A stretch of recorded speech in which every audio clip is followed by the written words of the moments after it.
Hey, hustlers, I am back.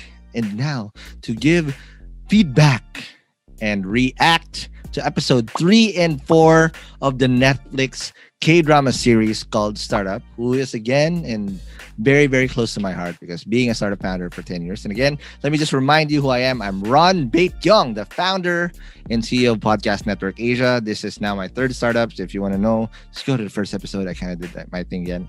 And what I'm going to talk about is now episode 3 and 4, like what I said, of Startup. But before we begin, the purpose of this video is to provide context of how it's really like being in a startup from a Filipino point of view, and also give fact or fiction, or again, legit or call bull if it's something that they're correctly portraying in the series. And lastly, I want to provide concrete examples of previous or guests that I've had in the podcast and Hustle Share to show that this is something that they didn't just pull out of a rabbit's ass, and something that's actually legit. It's being done today.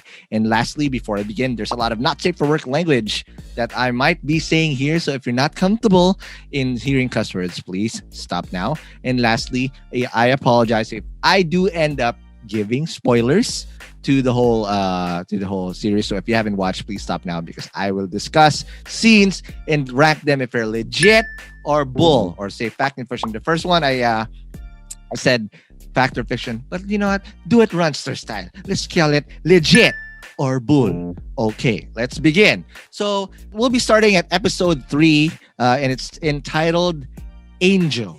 This is not the song of Shaggy. Oh my God, I just ate. I just um aged myself there. This is not Angel. So again, it started out with the last episode coming into a networking party. Now, a networking party in a startup land per se is something that usually happens after a big conference or something that people go to. Naturally, it's uncomfortable for startups to go to. Why? Because first of all, nobody goes there to actually talk about the truth. Majority of the time, it's people's best foot forward. People are dressed like a hot shot, like what I said. But in reality, that's not how their business is going. And if you ask people around there how their startup is going, they usually just flex the mighty flex that they do. Okay, now the reality that usually happens after the thing. So again, it's uncomfortable because startup founders usually aren't that comfortable in that situation because again, we're just here to flex and talk about whatever numbers. And we have this saying in a startup land called "fiti me," which is fake it till you make it. And usually that happens in that scenario all the time. And number 2, the best startup founders also make and get shit done during those scenarios because the best deals doesn't happen in the bedroom, not the bedroom, the boardroom. Sorry, wrong podcast for that. The boardroom, it happens in the club or in the bar. So there was a scene there that was portrayed where Mr. Han and Namdo-san was actually just singing some songs, and looks like they're actually getting shit done. In reality, they're just bullshitting. But that's the truth. People connect in a personal level in networking events like that, and that's where deals happen. Because if the founders impress the investors well enough, investors invest in people, not because of just companies. At the end of the day, it's people that they invest in, especially it's an early stage. And lastly, not my third point, early stage founders, especially first-time founders, need to look the part. So again, they need to dress fly. They don't want to walk around in startup shirts like this and whatnot because you have to look the part that you need to be a hotshot. So happens there all the time. So that's legit on that part. And again, there's two things there. This is what I really wanted to do. Discuss 2 things that Mr. Han discussed there upon entering the whole thing. And he said, number 1, that he already signed a term sheet or sent a term sheet. So what is a term sheet? A term sheet basically is a document that states the whole deal of how an investor would invest in a startup. So what that means is that basically there's usually 2 main components of that. Number 1, how much money he's putting in, and number 2, at what valuation. So what that determines you is basically what the investor would be getting, or in terms of percentage for the company. So let's just do simple math. If I say, okay, the pre-money valuation is basically the valuation of your company before it gets invested on, and the post money is after you infuse the money of the investor coming in. So let's just say your pre-money valuation is $800,000 and the investor comes in at $200K. that means he's getting 20%, and the post money valuation that you'll be getting is $1 million. Why? Okay, so again, three components. Let me just clarify that. 800K is the worth of the company pre-investment, and that is basically the worth that the startup founder says, and it only gets validated when somebody buys at that price point. And if somebody says, so yeah, I think at $800,000 is what you're worth, and I'm willing to put in 200 so you become a legit $1 million company, then that's what happens. But until somebody bites, your valuation is just something that most founders actually just throw up in the air. And it only gets validated when somebody buys at that price. Now, what the investor gets in terms of the valuation is what they're going to get in equity. So when you say equity, how much of the company will they own? And that also will define how much influence and how much decision making they get in a company. So for example, if I put in 200K, or I'm Mr. Han, 200K, that means I'm getting 20% of the company. And the rest of the founders, whoever's left of it, will share 80%. Thus making the company worth 1 million. Now, in the next round, which is, you said, pre-Series A, this usually happens a lot. And I'm not going to get into the details because I actually discussed this with Hustle Share Playbook episode. It's playbook number 11. It's called How to Prepare for Due Diligence, because that's what happened. One thing about the term sheet, though, it's non-binding, meaning even if you sign it, you can't hold people by the neck. It's something that just shows interest. But the only time you actually get an investment is when you do two things. First off is you get the money from the investor. Number two is if you actually sign a shareholders agreement. Basically, that's the receipt of the real investment coming in. Then the second thing that they actually discuss in that thing is this thing called pre-series A. So like what I said, right? I explained to you that, okay, your valuation comes in now. Every single fundraise is a level. So usually it happens of friends, fools, and families, like what I discussed in the previous episode, is the first investor. And then what happens is there's an angel round or a seed round. It depends. So usually an angel round is friends, fools, and family. Then a seed round is where a bigger chunk of money comes in. So every single time you get another investor, the worth of your company becomes bigger because they buy at a certain price. So let's just say, prior to Samsung Tech getting funding, the last valuation they had when his dad or Namsan got his father to come in is, say, 500,000. No, let's just say $200,000.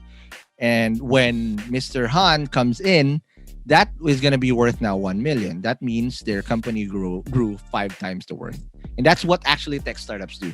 Their valuation grows so fast, exponentially, because of the valuation that they do, because of also the technology. So, okay, in that said, what we want to be able to discuss here is that when he's saying that he's now pre-series A, that means his startup is ready for scaling. When you say scaling, this is something that you can now do a global thing. Now, one thing about doing Series A, and usually the type of money you get at Series A is at least $1 million already, and your company should be worth at least 5 to 10 million US, is you should have a scalable and repeatable business model. Because a term startup, so you'll see it here, a startup by technicality, and this is the favorite definition that I actually like from Steve Blank, is a temporary organization designed to search for a repeatable and scalable business model. Meaning it's not yet a business. You're looking for a business model and a strategy that you can scale.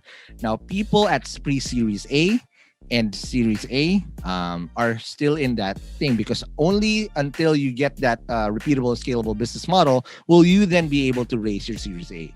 Until then, you're seed or somewhere in the middle. And this is also where most startups die. Okay, because number one, it's already hard to get investment on seed and whatnot. For those who do, they never make it to the end of the bridge, or they never cross the bridge, because they die out, they run out of money, and they lose resources before they get to getting that repeatable and scalable business model. Okay, so in this said, is it legit or bull? This is absolutely legit. Good job, Netflix. Okay, second point. Not all CEOs are founders, and not all founders are CEOs. What the fuck does that mean, Ron? That is confusing. So in the next scene, I think Injay, was shown to be in her office where she is CEO. Apparently, the company that she works for is owned and led by majority by her stepdad. So when we say led by majority, first of all, not again, like what I said, not all CEOs are founders and founders are CEO. A CEO is just a job, and you're designed as a CEO to run the business. So when I say in Jay's thing, she's not the founder, she's actually the CEO. Why? Because every CEO actually is not the big boss. The CEO reports to the board of directors, which was shown in that scene where she was like, doing it. Now, the board of directors is basically these are the people that are appointed to run the business like the tribes or the elder tribesmen. Now, who gets the most leverage? The people that gets to call the real shots are the people with the super majority vote, which happens to be her stepdad and his stepbrother. They have more than 80 or 90% of the company. So whatever the fuck they want to do, they can do whatever. And this is exactly what happened. She got kicked out as a CEO, even if she's CEO, right? Because the shareholders, and I think her stepdad is the chairman. The chairman is the real big boss because he runs the whole company. But now, at the end of the day, who is the real big boss is the majority shareholder who has the most shares in the company. That's also very important in connecting it to the pre-series A's, whatever. Founders need to get still a lot of majority shares before they get diluted, they say, so that they can take the right decisions that they need to do without having to ask permission from the board all the time. Okay? I don't know if that makes sense, but I hope it does. Your percentage of equity matters so much, especially in the early stages, for you to be able to achieve and do the things that you need responsibly. If not, then you're not going to be able to do it. I'll discuss later what the real job of a CEO did. So, but again, is this legit or bull? It's totally legit. So good job. I'm glad they actually tackled that on that. The goal is not to be CEO because actually that's a job, right? And now a founder, then not all founders can be CEO because founders are now designed to look for that, again, repeatable and scalable business models. Because again, and not everybody can become a good CEO down the road because finding that business model and actually executing it are two different things. That's why it's rare that founders get to stay to become CEOs and come back. So, for example, Steve Jobs, she was a good founder, but he struggled being CEO. That's why he got kicked out.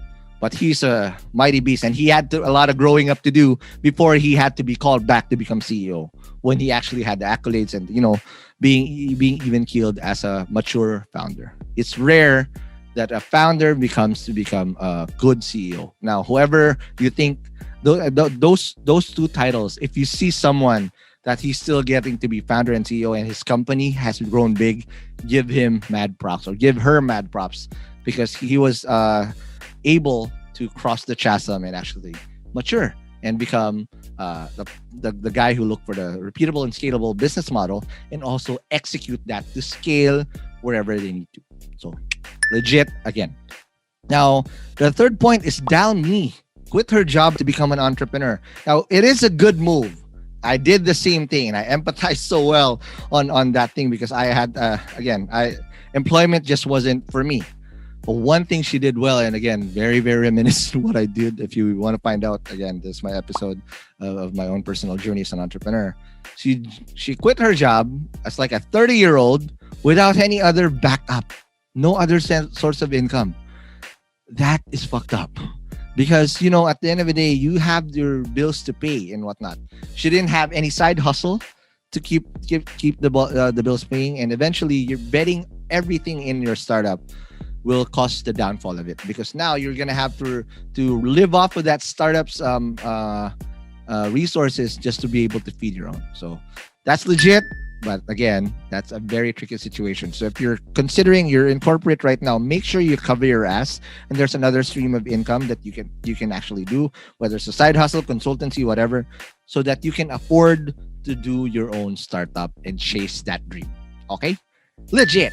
Bing! Okay. Now, fourth point before we end our review for the third episode is the Koda Award. So this is very rampant in startup competitions like Techstars, Seed Stars, whatever, where usually there's a pitching competition involved. And also, it can be just totally opposite, where this is purely tech. Now, winning these awards are great because either they give equity or no, equity, you have a grant or whatever. That's great. But that's not the end all be all. And what the Samsung team use that for is to get accolades because they didn't have any accolades to show great growth about their product yet. So, and since the team was purely developers, they had to bank on and to validate that hey, this product that we have was actually legit. So that's a good thing that happened to you. But again, that's not an end all be all, right? And they got taken advantage of by Namdo-san's cousin, right? And he wanted shares to do shit, and that's something that you should never do. The most valuable asset in a startup is your equity. Okay, never give that away like fucking popcorn. And there's a thing called startup vesting where people should earn shares regardless of who they are. The only time you actually give out shares if they actually buy, so someone buys it at the right valuation. Okay, it's not something because at the early stage it's easy to like give it away straight up for nothing because you think it's not yet. But when it gets big, you will realize how much that equity you gave away would be worth.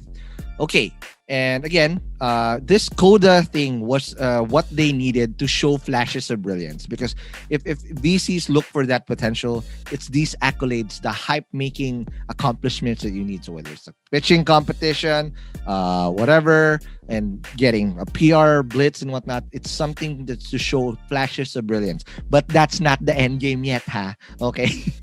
Some people actually, I did that mistake. I won a startup pitching competition, then I quit my job the next day, and boom, I was broke for 2 years. So very bad move. So don't think that when you win a competition, that's it. And again, another thing is family will always be there when you get successful. The doubters will always be there also when you're just trying to make it. But until you get there, it's gonna be fucking weird because people will be like, oh, you know what? I believed you this whole time. But in reality, these are the same motherfuckers that actually told you that, yeah, whatever, what the hell are you doing? So be prepared. It's gonna be a lonely ride, and sometimes you need to use that doubt that people use to carry on and whatnot. Because if you don't and you just let that doubt creep into you, then again, you won't even get to start your startup pre. Okay, so far that's good. Again, before we get started, here's just a few reminders from our sponsors.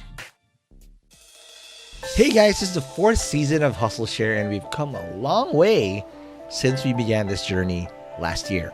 Now, through all the dozens of our episodes that we've done here, there's one common denominator that a lot of our former guests had to go through, which was integral for their startup's success. And it's none other than IdeaSpace. Now, for the past 8 years, IdeaSpace has helped support some of the Philippines' leading startups like Time Free Innovations, TaxSumo, Frontlearners, and Investagrams. Now, they don't just do that through the IdeaSpace competitions that they do every year, because they've also hustled from the start and helped grow the Startup PH community by providing mentorship, resources, and a lot of other opportunities that really come to fruition in a lot of the startups that are successful in the country now. Now, the next wave of the competition is just right around the corner. So if you think that your startup has what it takes to impact communities, industries, and society, be the first to know when the next competition will start by going to ideaspacefoundation.org/connect to get first dibs when the competition is announced. And just like dozens of our guests that have done it before, this just might be what your startup needs to get to that next level. And you never know, you just might be the next guest on Hustle Share too. So again, just go to ideaspacefoundation.org/connect to get dibs on this.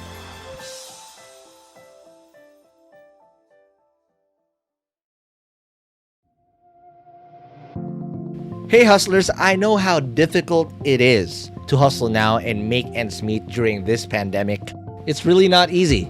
Now, no matter how hard we try, there's still no guarantees, especially in this type of economic climate. However, even though that is the case, it's still the best time to spot new opportunities we can take advantage of to earn some extra bucks on the side. Now, we always talk about investing and building multiple sources of income in this podcast, and as the world economy has gone red, the crypto market has been steadily growing. Now, luckily, our friends at B21.io want to help you build your wealth and make it easier for you to invest in cryptocurrencies by just using your bank account, credit card, or debit card.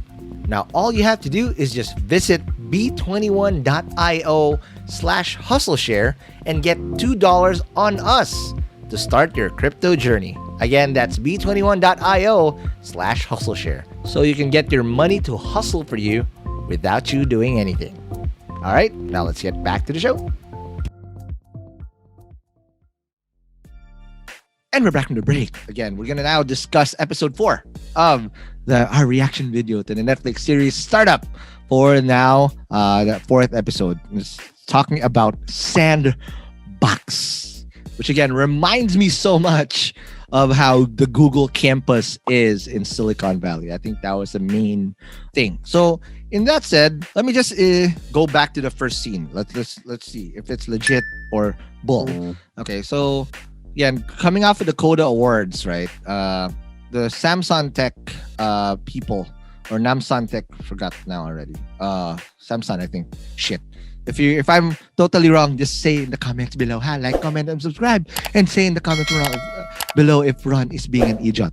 Okay. So again, investors would flock, and this also happened to me when I got like the startup competition, got Media Blitz, and the exact same thing happened to me when I was doing my first startup called Party File, right? And people were gonna go ask about you, but it's going to be very hard to get checks from the get-go if you don't have a repeatable and scalable business model. And number 2, if you don't have the right team on board. Since they're all developers, and hence Mr. Han suggesting you need to get a proper CEO, it will be virtually impossible or very, very, very difficult to get funding if you're just a bunch of the same dudes. You need to diversify your team so that you can cover each other's weaknesses.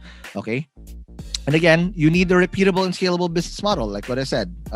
Until you find this thing, at least in what they're raising for in their first thing, they look for the problem, solution, fit. So what does that mean? Basically, the problem that you're trying to solve is now being really solved by your solution or your product, your tech product that you're trying to do, right? Until you get that done and you have actually shown real revenue or of early adopters. Early adopters are the first users that will actually use your product. It's going to be very difficult. And though they won the competition, again, they didn't have a business case. So it's very hard. They didn't get a check. And same thing happened to me. It took me forever, at least 2 to 3 years until I figured that out. I had a lot of users and growth in my first startup, Party File, which was then back then called guestlist.ph. But it took me a while to actually validate the business case. Hence, it doesn't happen overnight. Okay, so the other thing is that a good investor will tell you what you need. Because again, people would be interested to look, but until they actually go really deep, those are the investors that you want. A good investor also, and a pro tip from startup founders, when people say no and they'll say they'll get back to you, always ask for feedback. They said no, why? And then you ask them, what would you like to see? So at least it provides a clear goal of what you need to do, even if you don't get that check. Okay, and good investors will also tell you that, here's what we think is lacking, blah blah blah, and you work on those mistakes. So you will also get a better shot at closing it when down the road. And here's another pro tip: when investors say no, it's rarely a never. It's mostly not yet. So what does that mean? The fact that they actually were interested to hear out about you, just like what the Samsung Tech did. That means they're already in the radar. They're already being scouted, but they're not yet there. So by keeping them in the loop and keeping people there, you need to be able to now figure out what these investors want, so that when they you know that you can easily zero in and fill in those gaps. So when you do get that other try and keep them in the loop and say, hey, you know what, after 3 months, this is what we did already. It's an easier path to get that check. So again, good job, Netflix startup. It's legit. Okay. Alrighty. So second scene that I want to highlight is the flashback of Dalmi's grandma, of her dad hustling as well. And yeah, the same flashbacks of her dad, because the similarities between Dalmi's dad and her was that they were both super enthusiastic and whatnot, but they didn't have a good sense of how to make money. And verbatim, what Dalmi's grandma said was that running a business is hard, and that's very, very true. Because what Dalmi does not understand yet at that point is that it's actually very easy to launch a business, but it's hard to keep a business running. How many people have actually launched a business over the pandemic and whatnot? I'm not bashing. I'm just saying. But the real goal here is to keep that business running and sustaining through time. And you need to be able to be good at your business economics, the again repeatable and scalable business model, so that becomes something that you can run for a very long time, not just at the start. Because a lot of people again fail. Most startups, here's a running record, in around, especially in tech startups, most startups don't make it past year 3 years. If you make it past year 3, that means you're onto something, right? Because you've now figured out how to actually survive without having to be dependent on growth all the time. Okay, so that's legit, because that's painting the real picture of how hard startup life and entrepreneurship is. So legit, Netflix. Okay, now again, Mr. Han on the third scene, prior to the Sandbox application thing in a jig, is said during his birthday that he needs to recruit a good CEO to run the team. He sent this to what's his name again? I'll do it right this time, to Nam Do-wan, right? And I like how Nam was very emotional, but he took it like a champ, because again, he knew that he didn't have the background. He was very good to be a CTO, which, by the way, if you know what a CTO means, I have a perfect episode right here, and it's from Mr. Andre Navarro of Bookie, the food app, right? So that's what a CTO does, and he is actually a CTO. He's supposed to take care of the tech, and he can't be both. It's very rare that we get those done. But again, and being an inexperienced CTO, what more is he going to be if he was an inexperienced CEO? Those are two different skill sets that you need to do. So that's the main thing, right? One thing about this stage of the whole series is there is so enamored with the term CEO. And again, not all founders are CEOs, not CEOs are founders. Okay, so because the job of a CEO, let me just define that. The job of a CEO really is number one, make sure that the right team, right people are in the right seats in the boat. Recruit the best fucking team that you can. Because if you can't recruit the best team, then you're imba. You're not gonna make it as far. Number two, provide the right resources for your team to be able to achieve the goals that they have. So how is that going to happen? Again, as I mentioned in the last episode, it's either through revenue or fundraising, or both. Now, if you're just chasing one type of money, it's just fundraising without having revenue. Good luck, you're not going to get it, right? But if you're chasing revenue, fundraising is going to come better. And again, it requires a lot of hustles with the right personality to get that done. And number three, point the North Star. What does that mean? Where the fuck are we going? So you need to define that and lead everybody to grab their shit and focus on one thing and one thing alone. That's the main job of a CEO. Even the big corporate CEOs are technically gonna be doing the same, but just at a bigger scale in a more complex environment. Startup CEOs work with little, but it's the same shit, and it's harder because they're literally 0 to 1. When we say 0 to 1, so this came from this book. So just look at it. It's a book by Peter Thiel. called 0 to 1. 0 to 1 founders are people that actually get something done from nothing to something, right? And that's usually the hardest one because most people die from 0 to 1. Okay, so that's why Samsung Tech needed a good CEO. So that's legit. All right. I'm doing my own sound effects. I'm not sure if my editor can actually get this done. Huh? Okay, Startup Panda. All right. Now, last part for the whole thing. I want to dissect the whole Sandbox experience because I'll tell you it now. There's some legit shit in there and there's some bull in the process. Okay. So let me just define what Sandbox is. So Sandbox, I think, again, looks like fucking Google to me. It's actually an incubator. So they said they're an accelerator. They're actually not, because an incubator technically is a place where people go to come with ideas only. So what does that mean? Like, again, they filled up an application and whatnot, have this idea, I want to get this done. Right? Whereas in an accelerator, you already have an existing business, some traction, some whatever, and you just needed to get this done. So in the Philippines, the counterpart of an incubator is Idea Space Foundation. So again, shout out to Idea Space, my sponsor. So shout out to you. And also, another good example of a incubator is Kubo. QBO, and if you want to know how that shit works and who's running it, again, the leader of Sandbox reminded me so, but she doesn't look like that walking around with a fucking neck brace and shit, or neck pillow, is Katrina Chan of Kubo, and you can learn about the hustle of what they actually do and how hard it was to actually put up something like that to support the whole startup ecosystem. But in a grand scale of things in other countries, I think the closest resemblance of how this works is the one in Malaysia called Magic. Where again you go in, you get incubated for several weeks, you get a stipend, they pay for your shit and whatnot to get things done, and that's pretty accurate. There's also one in China from Alibaba where the likes of Abby Victorino, Abby Mendoza was able. So if you want to find out about that, this is her experience in how she got into working with Jack Ma. So Jack Ma was the Miss Yoon of that one. So if you want to find out, this is the one from Style Genie, and how they actually got that experience locally. So again, this is something that a lot of our contemporaries in the local startup scene has already gone through. Now, the one thing that made it a little bull for me was that when you come into a program like that, you already know your skill set.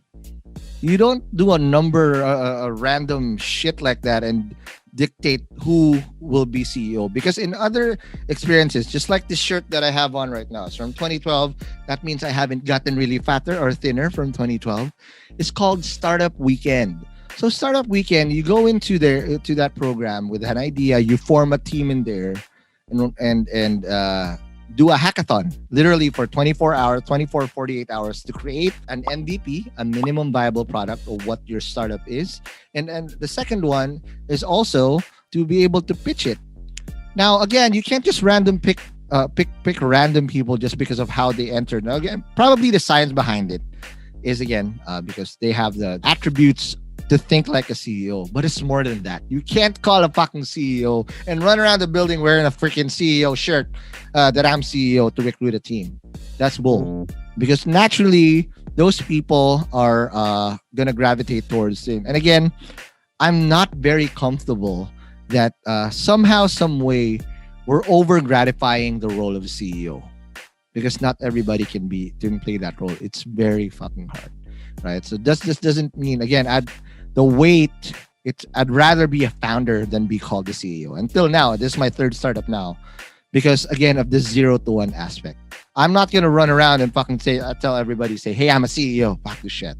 It's not, because in reality, you need a balanced team with a CTO, a CMO, a CEO that's actually working in sync.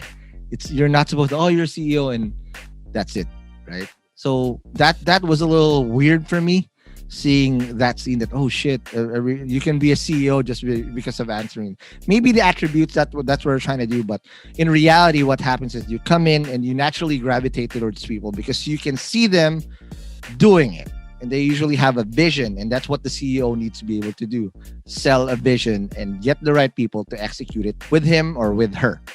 That's what a CEO does, especially. And again, a founder CEO, that's his job, to assemble and play Nick Fury to get the right team. Right now, the other thing I want to say that is, don't be so enamored becoming CEO, because people always want to be Batman, where not everybody's built to be Batman. There's so much. It's the same glory that you get being Robin, because yeah, you might not be Batman, but if you're perfect for your role, being playing support or playing what you do, be the best fucking Robin that you need to be. Not everybody gets to be Batman, and not everybody has the balls, and not all Batmans are gonna be successful as well. So think about that. If after watching the series, think about your skill set. What role would you fit? Are you gonna be a chief technology officer, a chief operations officer? You're like being in the backseat, CMO, marketing, or being CEO. Don't be enamored. The CEO is not the end goal. There's a lot of even in the Philippines, I still see a lot of CEOs, startup CEOs, who are not fit for what they do, and that's also the reason why their startup is not thriving well, because they're put in a position where they're not able to succeed well, because it's hard to play the part. And my only thing is, put yourself and be humble enough to assess yourself. What role can I thrive in the best? And especially in an early stage startup, you need to be in the best position to succeed. Okay, so it's a little bull for me on this one, just to define, but I think I get their logic. But in reality, that's not what happens in real life, because you can see that from a mile away, that this person has CEO material. If someone wants to be CEO too much, that's already a fucking red flag. Okay, because he's obsessed being CEO, not being a visionary and building the team. But in reality, the CEO comes last. Leaders get to eat last. Okay, so they need to be selfless. That's my only personal take. And again, the only thing also that also bothered me, which again, this happens in real life too, when Namdo-san wasn't able to get picked as a CEO because he wasn't able to answer the CEO type of fucking thing that they did. He was now torn to choose the CEO of a team that needs to be with him, and he naturally chose Dalmi because they're on the same level. Now that's great and all, because he has the same vision, but the risk he took in doing that is that he's choosing someone with zero experience, a lot of potential, but still raw. If I was in Namsan's shoes, I would probably choose NJ. Why? Because she already rode that part. And most of the time, first-time startup founders don't make it. It took me my first startup to do it for 6 years, and I still failed. But in my second time, I already knew what to do. And till now, in my third time, I knew really what to do, because I fucked up so much. And I think what's going to happen by choosing this path is you can make it. And a lot of the best startups also were first-time founders. But in reality, more successful founders are not first-timers. They've fucked up before. And what I think, this is my hypothesis, they're going to fuck up a lot, because he chose to be with his baby girl, with his crush, just because they're on the same level. In reality, if you're trying to go for a team that has better chance of success, you go with people that have been there and done that. Okay, so again, that's pretty much it for me. Majority, at least on the Sandbox experience, is pretty much legit. So if there are a lot of good counterparts of how that works here in the Philippines, you just need to be able to really, it's wide open. So go check out Kubo, Idea Space. And again, there's startup weekends that happened also till now. This from 2012, and there's still 8 years. 8 years, and I was in the second one, and that's the same experience. I joined it to be a CEO. I pitched my idea. I didn't get chosen, and I ended up joining a team, and I was totally fine by that, right? Because through that experience, you also get to network of people that you can potentially be your co-founders down the road as you go. So again, thank you guys very much. Before I end this video, please do check out the real content that we have in the Hustle Share podcast at hustleshare.com. And if you do want to get more. So I guess go to the Hustle Share community on Facebook. And lastly, please do message us on Hustle Share chatbot at m.me/Hustle Share powered by ChatbotPH. And guys, if you look forward to the next few episodes that we're going to be doing for the Netflix startup. So again, guys, thank you very much. And I'll see you guys in the next episode. Peace.